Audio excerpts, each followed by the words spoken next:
Hi, I'm Amy and this is A-Star Reads, and welcome to my January wrap-up. Finally, it's taken me a while to get here. I almost felt like, January was a good month, and I did fine reading, but I was like, okay, January's over, let's move on to February, and I've been like gung-ho for February, and it's been really hard to kind of reel it in so I could talk about the books that I read in January. However, now I'm here to do that. So I'm going to give you my statistics first, and then I will go into a discussion about the books. All right, so in January, I read 9 books, and I actually read more because the first week I didn't read any books for January's TBR, but I counted those books as part of the December TBR, so I'm not counting those here. It was 3,139 pages, so definitely less than the last few months, but not bad. And my average rating was 3.89, which is fairly good because I think the last 2 months it was like 3.7 something, so rated things a little more highly. Okay, so I had 0 books in the 1-star range, that's good. 0 books in the 2-star range, pretty darn good. 4 books in the 3-star range, so pretty good with the 3 stars. And then 5 books in the 4-star range, and that means that it was a good month. It was a good reading month. But I didn't have any books in the 5-star range, so there were no absolutely exceptional books that were life-changing. Not this month. So I ended up reading 4 books that would be considered YA, 4 books that would be considered adult, and then 1 nonfiction story. And if you remember from my January spins, I ended up going to college first, so a lot of those books had to be YA. So it was a pretty YA heavy month, but it was enjoyable. It was a sort of more of a feel-good month because of that. All right, so to discuss the books, I'm gonna be going from my least favorite book all the way up to my most favorite book. The first book is The Wilful Princess and the Piebald Prince by Robin Hobb. I gave this 3.25. I really didn't rate anything that low in January. I had a good reading month. The Wilful Princess and the Piebald Prince is an adult fantasy short story, and it gives you a little bit of information about the Farseer line. It talks about a part of the history that you don't really hear about in the books, at least not where I'm at so far.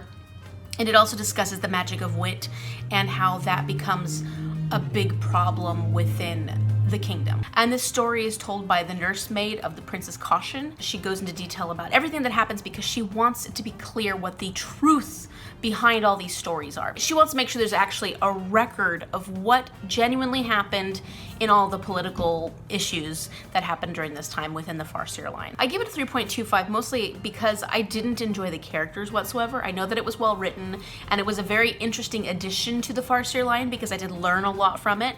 However, I just didn't enjoy it. It wasn't happy. I mean, I know it's not necessarily supposed to be happy, and that's not always true when you come to like family legacy things. I'm gonna be doing a review and a discussion with Shell in another video because we are reading all the Elderling series and we'll be discussing these first 2 books that we read in January. So keep your eye out for that, and we'll go a lot more into detail about this book as well as the Assassins Apprentice. The next book is The Sisterhood of the Traveling Pants, which I gave 3.5 stars. I talk about this book in depth in my Feel Good Challenge Part 1, so if you're interested in hearing more details, then go ahead and check that out. I really had a lot of high hopes for this book because I loved the movie so much, and the book was cute. It was good.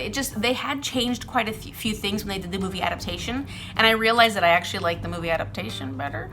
The characters in the movie felt a lot more mature than they did in the book, and so some of the conversations that went around the development and some of the things that they struggled with, some of the grief, was a lot more compelling in the movie than it was in the book, if that makes any sense. And then there was one character that I just didn't like as much in the book. She just drove me nuts. So that was Lena, the one that goes to Greece. So if you don't know what this is about, it's about 3 best friends who were born in the same month and they just do everything together. And so normally they spend all their summers together, but this year is different because they're all going on different adventures. It just so happens that they find this pair of jeans at a thrift shop that fit them all perfectly, which is strange considering they're all different shapes and sizes, and they consider it a sign. These are magic pants. So the pants they send to each other during this summer so that they can be sort of a witness to what happens while they're on their individual adventures over the summer, and sort of kind of keep them tied together, the girls. A very cute concept. It's a fun YA story, and I think as a young teenager, I would have enjoyed it a lot more than I enjoyed it now. The next one on here is The Bookshop on the Corner. I gave it 3.75 stars. This is about a woman named Nina. She's a very timid woman, and she struggles with relationships socially because she is so timid and shy. And she's working as a librarian but unfortunately she loses her job. And in the process of losing her job, she gets this advice to do whatever the heck she wants to do with her life. And she decides she wants to have a bookshop in a bus because she can't really afford an actual store location. So she ends up going to Scotland to pick up this truck that's for sale. She'd like to, you know, travel around and sell books. So this is partially a romance. There is definitely a love triangle. There's a gentleman named Merrick who she meets. He's very much the dark, mysterious, sexy, gallant man that she imagines to be in love with from all her books. And then there's Lennox, who is very practical, but also a bit of a grump, who is a farmer, and she's so irritated with him. And it was really, really cute, and I enjoyed a lot about it. I really loved the discussion around books because I love books about books. The things that I had issues with were some of Nina's own personality traits that just wore at me while I was reading this. And then I wasn't crazy about the love triangle just because I didn't care for one of the love interests. And mostly I think because I listened to it on audiobook, I feel like listening to romance on an audiobook, it can be really hit or miss for me. And most of the time it's miss. So why do I listen to romances on audiobook? I don't know. But maybe I'm learning my lesson. Anyways, it was really cute. It was really fun. If you're looking for some more Jenny Colgan, this is a good one to check out. The next book that I read was Two Can Keep a Secret by Karen McManus, and this is a YA thriller. And I actually ended up liking this book more than I thought I was going to. I mean, I was excited about it because I think thrillers are so much fun. I didn't expect the mystery to be as interesting and maybe kind of surprising as it was. It's not that I didn't kind of figure out what the twist was, because I sort of did, but it was more of like a, that could be a possibility. But I kept getting distracted by other things she was saying, which was a good job on McManus's part. She definitely wanted you to be distracted by other characters so that you wouldn't absolutely know who the person was. This story is about Ellery and her twin brother that come to this little town of Echo Ridge because their mother has gone into rehab and they are coming to live with their grandmother. Echo Ridge has a history, it has a past, because their aunt, their mother's twin, went missing at one point. Nobody ever saw or heard what happened to her. And then you've got like 5 years prior to when this story takes place, a homecoming queen gets strangled at the local haunted house park. We find out that Ellery is in love with true crime. She's obsessed with true crime, and it causes her to suspect everything. A lot of this has to do with the knowledge that her aunt disappeared, but then also when the murder happened 5 years prior, she was fascinated and she really got into true crime. So it made her want to discover what actually happened to the girl that was murdered, and then also trying to discover what happened to her aunt. And strange things start happening. There's like these messages that are going up on walls that are basically saying that the next homecoming queen is gonna die. There's somebody who is causing issues, and it could be the murderer, the original murderer of the girl from 5 years prior. It was a lot of fun. I recommend it if you like YA thrillers. Was it a little stereotypical as a thriller? Yeah, but it was enjoyable. I didn't mind that. Okay, so the next one I'm going to talk about is Wanderlove by Kirsten Hubbard, and I gave this one 4 stars. This was a YA contemporary romance travel story. It's about this teenager named Bria, and she just graduated from high school, and her last year was a rough year. She struggled. She was supposed to go to art school. Doesn't look like that's going to happen. She was in a long-term relationship with this boy who was an artist, and she was really into him, but that ended and she's a bit traumatized from the end of that relationship. She decides that she needs adventure. She's not a very adventurous person, but she needs adventure, so she goes on this guided tour of Central America, specifically Guatemala. She's on this tour with a whole bunch of middle-aged people, and she's kind of miserable because this wasn't exactly what she was hoping for, and she keeps seeing all these backpackers, these young backpackers who seem to know what they're doing. Of the backpackers, she keeps noticing this one couple, and it's a guy and a girl. They're not a couple, they're actually siblings, but she keeps noticing them, and they are starting to notice her. So at one point, she ends up going and visiting them for dinner at their hostel, and she takes off with them. She decides, I'm gonna skip that other guided tour, I'm gonna take off with these two. So I read this one because it was gonna give me travel vibes, and it did. There were great scenes in here that made me really feel like I miss traveling so much. I liked some of the conversations in this. There were issues in the beginning because I thought that the characters were a bit pretentious, but they kind of discussed that as well within the story, and I liked the conversations, especially the conversations around travel and how it's important to pay attention to what kind of mark you leave when you're traveling. It's not our place to try and change things or become a burden on those countries that we're going to. But it was also this just really cute romance. It was a little too perfectly ending in the sense that things tied up all pretty neatly within this whole story, and so it was really cute and really sweet, but it didn't really feel completely realistic at times. But I didn't care. I was reading a fiction book. I enjoyed it. The next book is The Art of Happiness by Howard C. Cutler and the Dalai Lama. I talk about this extensively in my January nonfiction review, so if you're interested in hearing more about this book, go ahead and check that out. This was a book that surprised me because I didn't expect it to be what it was. I thought this was going to be a story told by the Dalai Lama, but it was actually an interview between Howard C. Cutler and the Dalai Lama. I gave it a 4.0, and I was able to adjust my way of thinking about it so that I wasn't so disappointed. One of my issues with this story was that it was pretty short, and it felt like it was an inch deep and a mile wide, so like you got a lot of great introduction information. But if you want to know more about the Dalai Lama and his practices in trying to be happy, I would recommend reading one of his books or just kind of continuing the conversation with other research, because this book is sort of like an introduction. It's a good coffee table book that'll get you excited about making changes and trying to work on some of the things you need to work on, but it doesn't go very deep into the conversation. The next book was Stranger Dreamer by Laini Taylor, and I gave this 4 stars. It's a YA fantasy, and I really expected to give this one 5 stars. Like, this was a 5-star prediction for me, especially when I first started reading the book.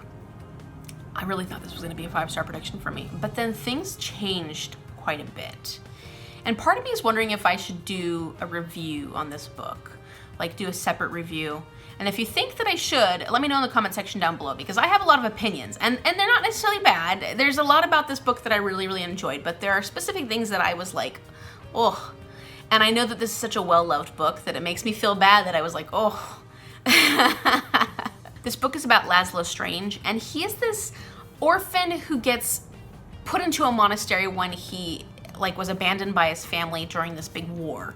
I don't mean to say that he was abandoned like they actually left him. I mean more like a lot of people died during the war, and there were a lot of orphans left over because their family was either dead or they couldn't find their way to their children. He is called Strange because all the kids that were orphans during this war were called Strange because nobody knew who they were, where they came from. So he gets put in this monastery, and he's treated pretty horribly. The monks are pretty rough on them. And he is a very imaginative kid. One of the older monks who's close to dying likes to tell stories. He likes to tell stories about this place called Weep. At the time it wasn't called Weep, but we don't know the name of the city because at one point some kind of magic happens and the name disappears. So the boy is fascinated because he remembers the time when this city was called something different, and he remembers when it changed, and in every single bit of literature he can find, it's called Weep, which he's like, but it wasn't Weep.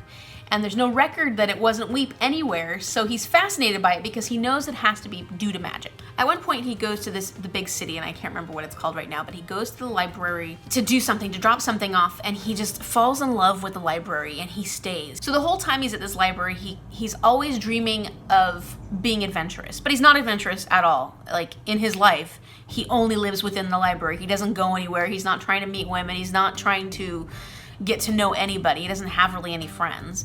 And so this adventure that he wants to be on exists in his head. But it just so happens that the God Slayer and other warriors from Weep come and are requesting people to come help them with the problem within Weep. And Laszlo needs to go. He wants to go. He absolutely needs to be on this adventure because he's always in his whole life wanted to go to Weep. Laszlo goes off on this adventure, and then we meet the Messer theme, which are these god-like beings. And so we're finding out a little bit about them, and we're finding out about Laszlo and his adventure, and the story goes on. It's a very, very complex story, so I'm not going to go into it that much in detail here, even though I already did.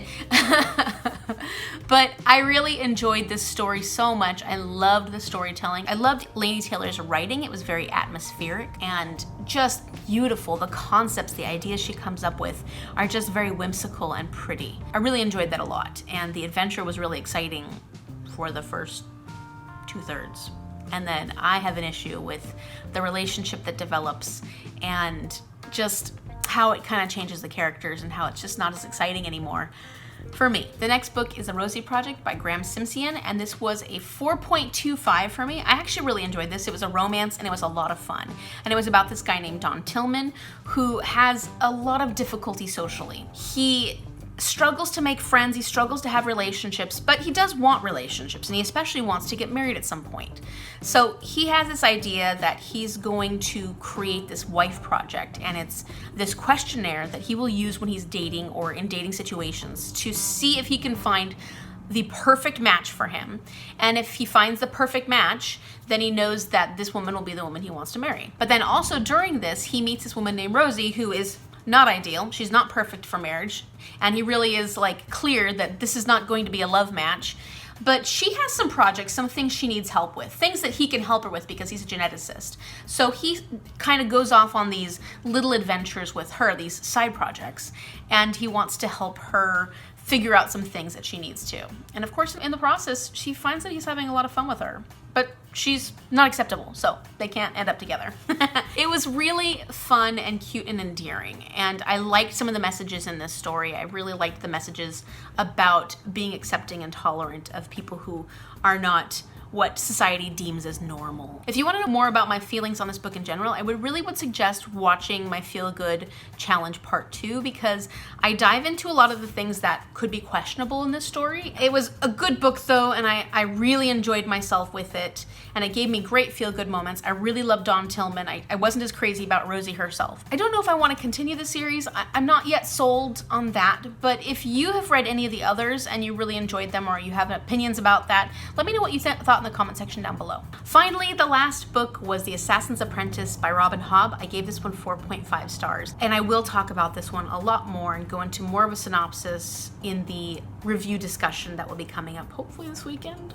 And this is about a young boy named Fitz, who we find out is the bastard to Prince Chivalry, who is, at the time of the beginning of the story, is the king in waiting. Fitz gets brought to the castle because his grandfather on his mother's side says, hey, you guys decided to come and despoil my daughter, you need to take this child. He goes to live in the castle, and because bastards apparently can get pretty high in power in this kingdom, he's kind of seen as a threat. So it's really important to give him something to do that he won't be a threat. So he starts getting trained as a royal assassin. And so the reason I gave this one 4.5 stars is because it was really good, and I was really interested in all the details. I really enjoyed a lot about this, but it was kind of like this building, like this book that's building you up for the next couple books, developing the characters and developing the kingdom. And it just didn't feel to me like a 5-star book, although I really did love it in a lot of ways, but I get a specific feeling when I read a 5-star book, and I didn't quite have that for this one. I'm hoping that the next one we get more into like the action and the excitement, and we know these characters already, so we kind of just see how the story progresses. But Robin Hobb's writing style is it's just impeccable. She's an incredible writer. I'm very impressed with the details and all the different elements she adds to these stories. So there's so much about this that is great, and I can't wait to get into the next one. And granted, 4.5 stars is a really high rating. So those are the books. And I actually really enjoyed January. I did a lot of feel-good reading, and it just was a lot of fun because it wasn't always that heavy. I didn't read anything too dark. And not that I don't like dark books, because I do, but it was nice to kind of get a break from that for a little while. So February's shaping up to be a pretty good month so far, and so hopefully it continues on being a successful month reading-wise, because I have so many books to be reading this month. But what book did you love in January? I'd love to hear what books people were reading, because I know that for quite a few people, January was a really difficult month, and it was difficult because they got into reading slumps. It was difficult because there were a lot of things going on that weren't very pleasant. So I know that quite a few people struggled in January, and so I'd be curious what you did love. What in January was a book that you read that you were like, this was fantastic, I'm so glad I got a chance to read this? Let me know in the comment section down below. If you like this video, click the like button and subscribe if you'd like to see more about my book reviews or my book discussions, because I've got a lot of things to talk about. Anyways, thank you so much for watching. Bye.